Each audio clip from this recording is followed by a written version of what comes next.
Okay. An array of sentiments shared by leaders across the political divide. Let's start with you, Mukhwanja, briefly, because it seems that these sentiments echo the past declarations by politicians that plunged the country into political turmoil. Now, moderation of language in public gatherings, especially among leaders, seems to be a far-fetched notion. I'd like your take on some of the unprintable statements that have been made by leaders. And do you think this political sycophancy will derail Kenya's pursuit for economic reforms? Yeah, thank you for having me. First is to recall the very great words of a scholar in this country during the constitution making process around 2003, 2005. We had similar politicians who were described as intolerant and ignorant villagers hissing like snakes. And I can see the reincarnate of these characters. My concern is that when you have sycophancy, the leaders are into it for personal gain rather than ideological conviction. And the worry here is that we are undermining democratic principles. We are eroding accountability, and we are stifling dissent. When we look at this, we also experience that we are weakening institutions, particularly the capture of institutions, because leaders want to use sycophancy to infiltrate and dominate institutions, undermining their independence. For example, parliamentary oversight committees may easily become tools for rubber stamping executive decisions rather than holding the government accountable. And we can see this. Compromising electoral process. I think sycophancy promotes manipulation of very many good processes like party primaries and elections, often prioritizing loyalty over merit in candidate selection.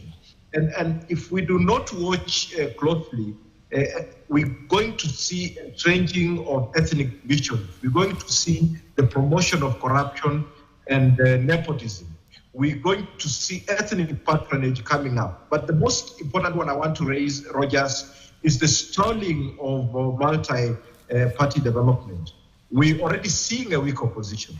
Sycophancy discourages the growth of strong alternative views by parties rewarding defection to ruling coalition. And we have seen an example that the elected leaders in this country are crossing the floor to join the ruling party by weakening the opposition and creating a pseudo-cinco party state. We see ideological decay. Parties are losing their ideological foundations, if there was any in the first place, as sycophancy continues to promote personality-based politics over issue-based discourse. And the other important critical aspect is we see public disillusionment. I'm concerned about the loss of confidence in democracy. The young people say they are partyless, they are leaderless. We would see that voters may become disenchanted when sycophancy drives poor governance and hinders development. And the frustration of young people. What solutions do we have to combat political sycophancy? We need to strengthen party democracy. Okay. How do we ensure transparent processes for leadership selection and decision-making within parties? How do we promote a civic education that equips citizens with the knowledge to demand accountability and reject sycophantic behaviors? How do we strengthen the independence of our institutions? And how do we pursue issue-based politics? These are critical concerns that we have to really focus on, even as we look at these leaders described as ignorant and intolerant villagers hissing like snakes, because we cannot continue to allow them to do that bad manners and use bad language on our young people and other citizens. Okay, Mukhwanja, well noted. Let's listen to the sentiments from Osido, because In response to the AI images of leaders in coffins, we've heard of sentiments by leaders of family morals and the importance of raising children right. So is this a discipline issue from where you sit? And as leaders, can they pull the moral authority card after just hearing such statements from leaders in terms of do as I say, not as I do, you know? Jesse, thank you. And it is interesting that even as we talk about the moral card, and this, I guess, was mentioned by His Excellency the President. And as these leaders, the bites that you have given to us, were speaking, the gentleman was actually standing right next to them. You know, about three or a number of those that you've showed us. In fact, he was present. But we did not hear any comments coming from him, either to call them to order, to bring them back to their senses, and to remind them that they're leaders, and not just leaders, they are honorable members. And there's a reason why really you are called an honorable member, and that if you do not care about that title, then you have no business, if I could be allowed to say that, to stand and even speak in front of His Excellency, because there's a reason why you are called His Excellency.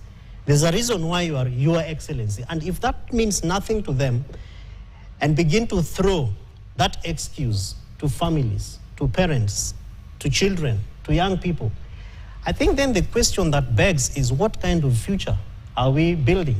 I remember that one of them actually said that ukiweka Biblia chini, and he's even telling Kenyans, remember that you are, wasifikirie the president is now not born again.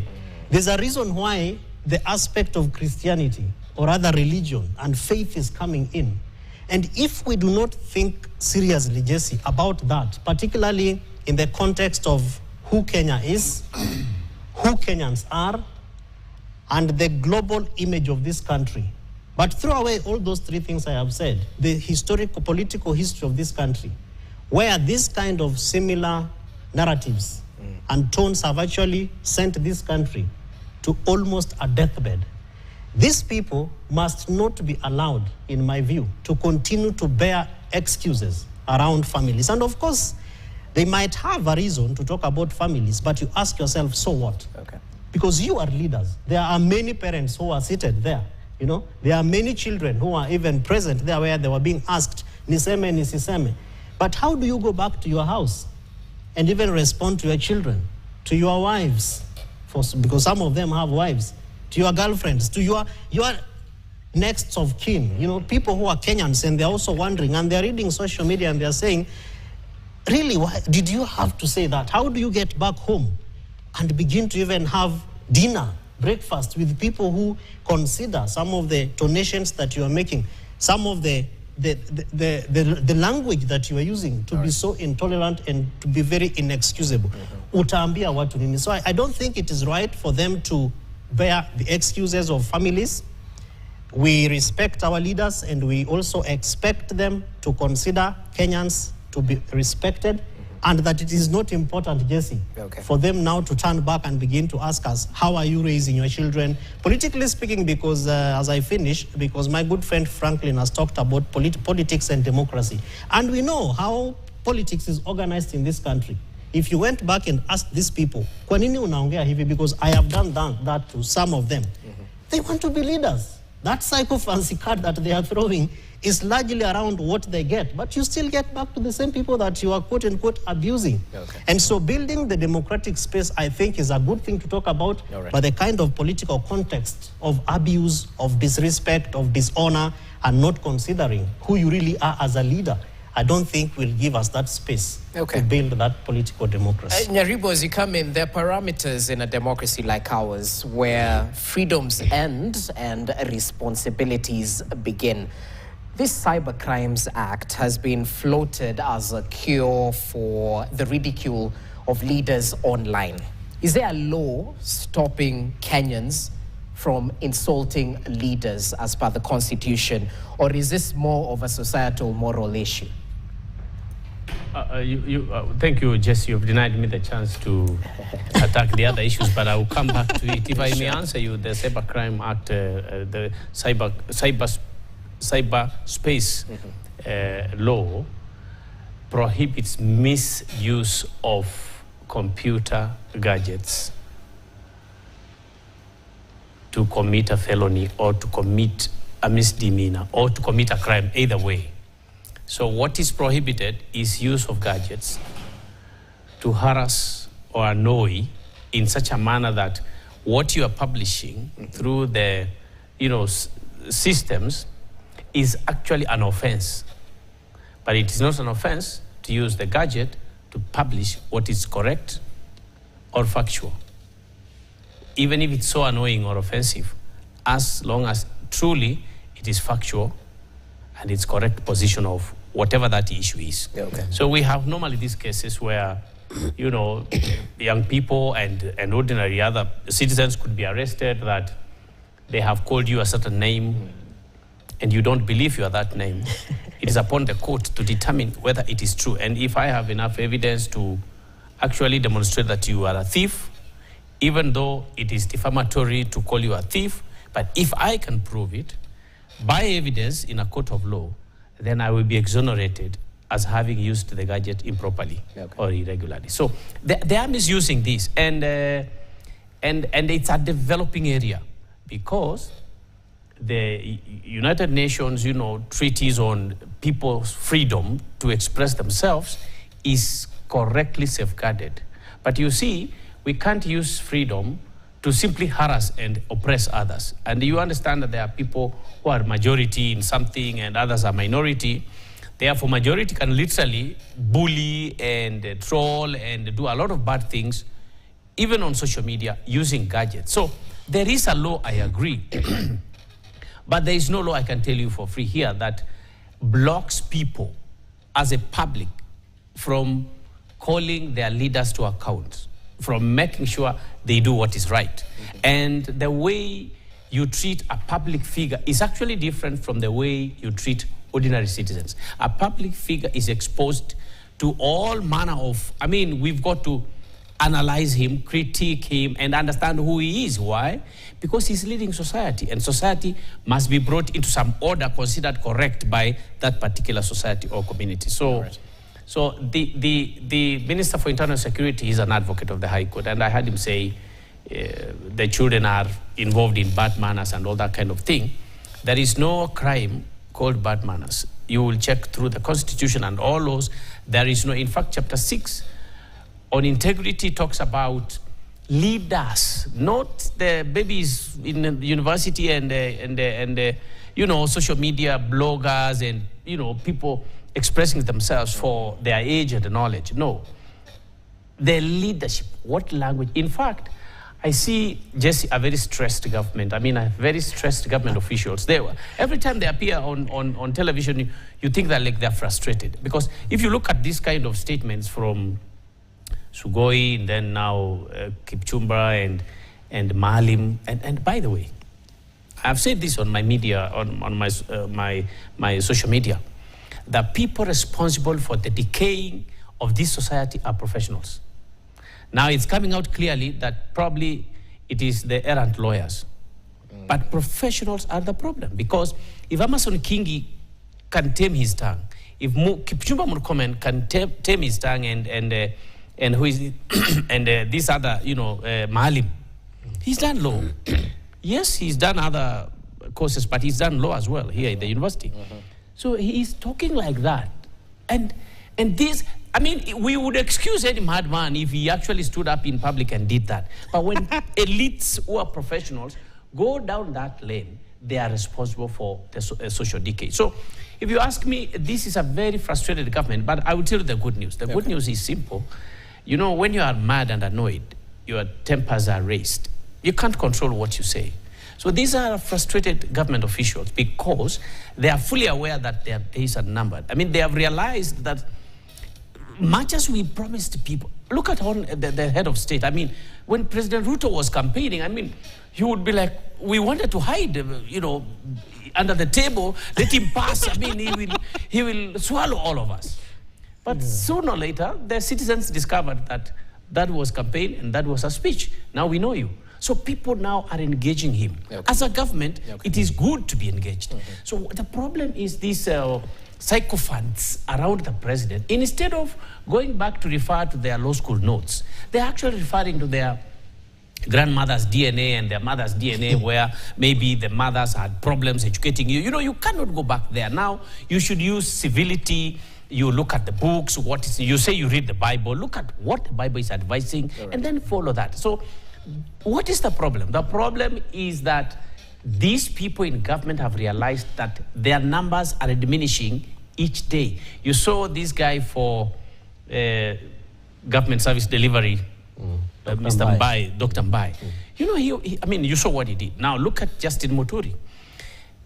Well, we cannot guess for him. He's a learned lawyer and been an attorney general.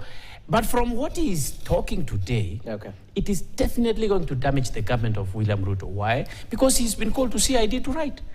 And you know, these people, they pretend to be calling you to CID so they have a chance to tell you something so that you probably change, tact, what you are planning to say or do so that you go slow. But already, Justin Muturi has spoken what he needed to speak. He has told people there are abductions happening by government. And I heard today he went further and said, who is responsible? So this is a government that is actually really running against time. And I think they are fully aware that the people have both no confidence, and they have also realized that the people could actually show them the door. Interesting. Let's just listen to sentiments shared by the Inspector General of Police last year on the 19th of September, just after he took over the reins as the new sheriff in town, because it's related to what was mentioned today, where the Cabinet Secretary, Justin Muturi, visited Kilimani Police Station to record a statement on his son's abduction, a day after he broke ranks with the government in which he serves in and demanded an end to extrajudicial killings.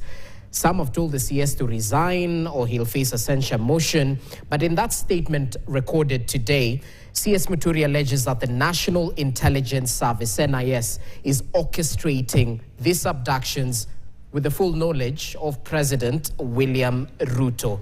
Let's listen in to what the IG mentioned last year as he was taking over the reins in terms of public trust in the police service.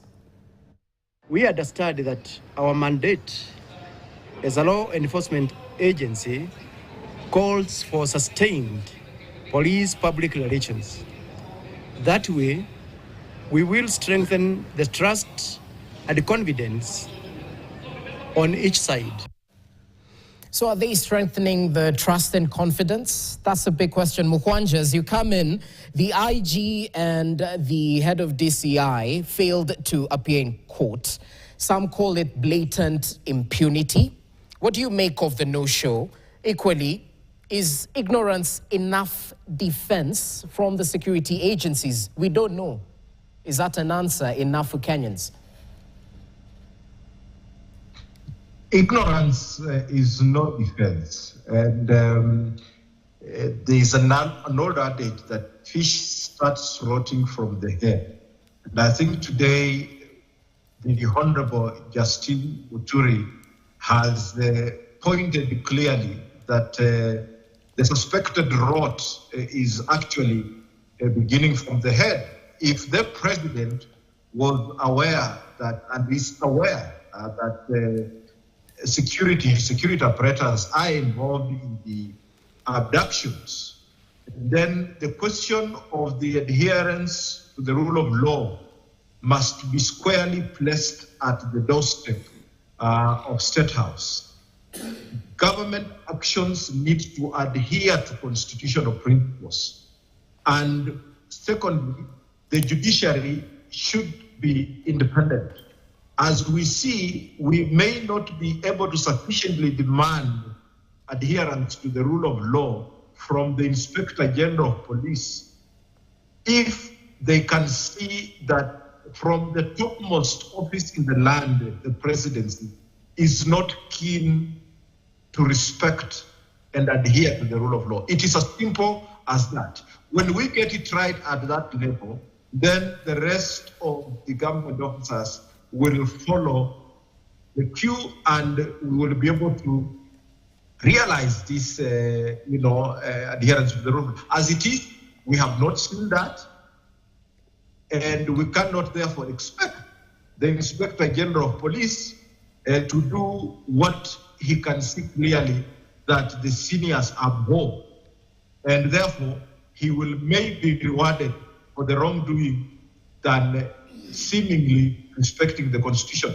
The beauty of this is that we have advanced as a country to the level that IG Kanja can see the courts summoning his predecessor, Koome, to begin explaining some of the happenings of June, July last year. And the officers that were commanded to commit some of these atrocities being called to court to respond. So in as much as we empathize with our friends and our fellow citizens that have fallen victim to the excesses of this regime, I am a very convicted patriot that we will see many of these individuals called to book one day. They will have their day in court, and the Constitution and constitutionalism will stand upright one day. Okay, well noted, Mukwanja. We need to take a short break. The bills need to be paid. But as we come back, we'll continue with the conversation touching on the state of the nation. Stay with us. You're watching KTN Prime.